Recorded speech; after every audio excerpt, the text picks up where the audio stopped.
Corona का सब variant आने से देश में एक बार फिर से चिंताएं बढ़ गई हैं और इसी बीच स्वास्थ्य विभाग भी पूरी तरह से अलर्ट मोड पर नजर आ रहा है।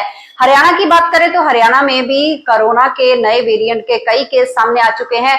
गनीमत ये रही कि यमुनानगर जिले में अभी कोई भी कोरोना का केस नहीं है। हालांकि पिछले दिनों एक महिला जो कि पंजाब में एक सत्संग में गई थी, वह जरूर कोरोना पॉजिटिव पाई गई थी, लेकिन उसका इलाज जो है मोहाली के एक अस्पताल में करवाया गया। अब वो भी पूरी तरह से स्वस्थ है। हालांकि स्वास्थ्य विभाग ने उस महिला के परिवार के लोगों के भी सैंपल लिए हैं, लेकिन वह नेगेटिव पाए गए हैं। इसी बीच यमुनानगर के स्वास्थ्य विभाग की क्या तैयारियां हैं, हमारे साथ जुड़ने जा रहे हैं यमुनानगर सिविल अस्पताल के deputy CMO doctor Vagish. Doctor Vagish से जानते हैं कि ये नया वेरिएंट क्या है, किस तरह के ये इसके लक्षण हैं और किस तरह से बचा जा सकता है और यमुनानगर सिविल अस्पताल में किस तरह से तैयारियां हैं। तो हमारे साथ जुड़ने जा रहे हैं डॉक्टर वागीश। प्रदेश में एक बार फिर से कोरोना के केस आने शुरू हो गए हैं, यमुनानगर की क्या स्थिति है, क्या तैयारियां?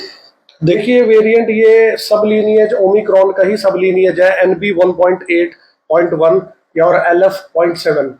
तो ये इसकी ट्रांसमिसिबिलिटी यानी फैलने की जो क्षमता है वो थोड़ी सी ज्यादा है, बट ये माइल्ड है, इतना इसे घबराने की जरूरत नहीं है। बट इसमें जो स्पेशली जो पहले भी जो इसमें ध्यान रखने वाली बात है, इसमें घबराना नहीं है, सचेत रहना है और अब इसमें बचाव रखना है अपना।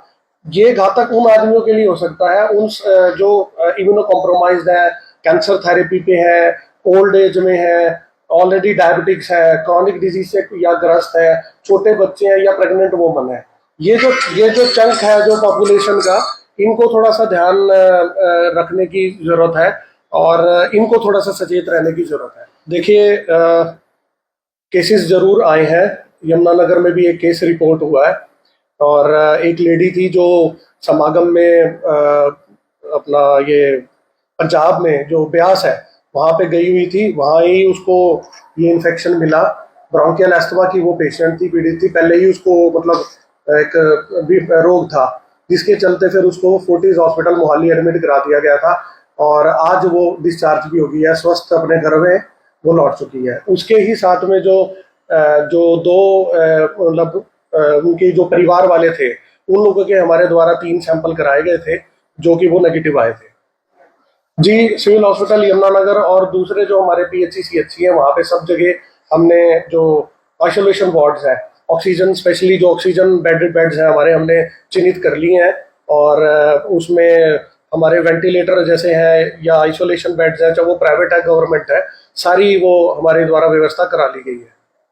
मैं यही अपील करूंगा कि भाई इसमें घबराना नहीं है सबसे पहले तो, और इसमें सतर्कता ही रखनी है। कोविड अप्रोप्रिएट बिहेवियर जो है, कफ एटिकेट्स हो गए, चाहे वो स्पिटिंग इन पब्लिक हो गया, मास्क पहनना हो गया, बार बार अपने हाथों को मुंह पे ना लगाएं और क्या बोलते हैं कि जो मास्क जो है वो भीड़ भाड़ वाले इलाके जो है उन्हें मास्क पहन के जाएं। और अगर सिम्टम्स कोई आते हैं तो हमारे पास डिस्ट्रिक्ट मॉलिक्यूलर लैब है, हमारे पास पर्याप्त मात्रा में यहाँ पे किट्स भी हैं कि आके वो कोई भी जिसको सिम्टम्स आते हैं वो आके हमारे पास टेस्टिंग करा सकते हैं।